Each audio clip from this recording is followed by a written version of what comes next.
On parle beaucoup dans cette université d'été d'attaque des politiques d'austérité en Europe. Et avec le nouveau projet du gouvernement Hollande d'une nouvelle réforme des retraites pour l'automne 2013, on est en plein au cœur de ces politiques d'austérité.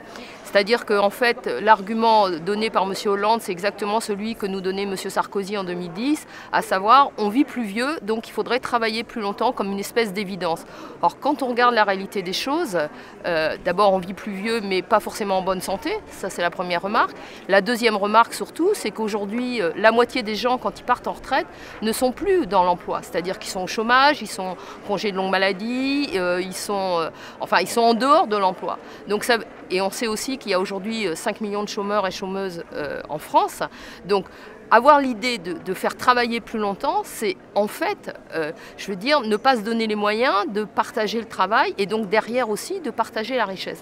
Donc c'est vraiment un désaccord de fond avec ce qu'envisage François Hollande et le gouvernement sur cette affaire-là. Parce que nous pensons, nous, qu'il est possible effectivement de financer les retraites, le système de retraite par répartition, qui est un système qui, en fait, il y a une espèce de contrat social explicite, c'est-à-dire les personnes les plus âgées quittent le travail et laissent la place pour que les plus jeunes puissent rentrer dans le marché du travail. C'est ça aussi l'idée de solidarité intergénérationnelle. Et là, en maintenant ou en obligeant à ce que les gens restent le plus longtemps possible au boulot, eh bien finalement, c'est aussi priver les plus jeunes de pouvoir rentrer sur le marché du travail.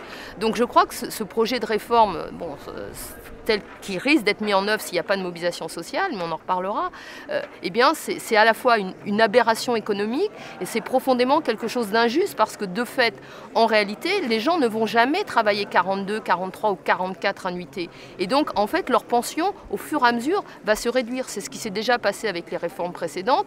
Et là, ce qui est quand même assez, je veux dire, révoltant, c'est que c'est un gouvernement de gauche qui est arrivé avec l'idée d'un changement et d'une rupture, ou en tous les cas d'une réorientation avec les politiques précédentes de Nicolas Sarkozy, et qui finalement va faire la même chose, voire pire, puisque à l'allongement du nombre d'annuités, eh bien, ce gouvernement est en train de réfléchir à augmenter les cotisations des salariés, à augmenter les prélèvements sur la CSG, des choses comme ça.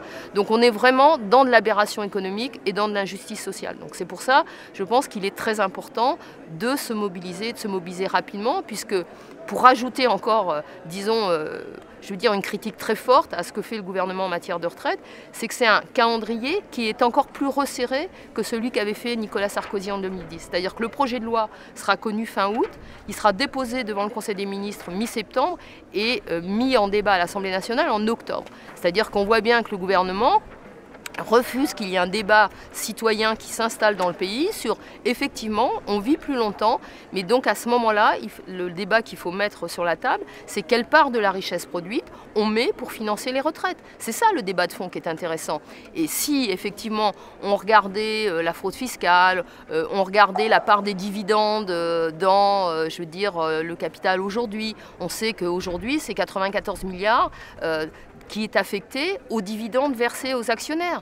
Donc de ce côté-là, il y a évidemment de la ressource pour financer les retraites et des retraites d'un bon niveau sans allonger encore à nouveau le nombre d'années.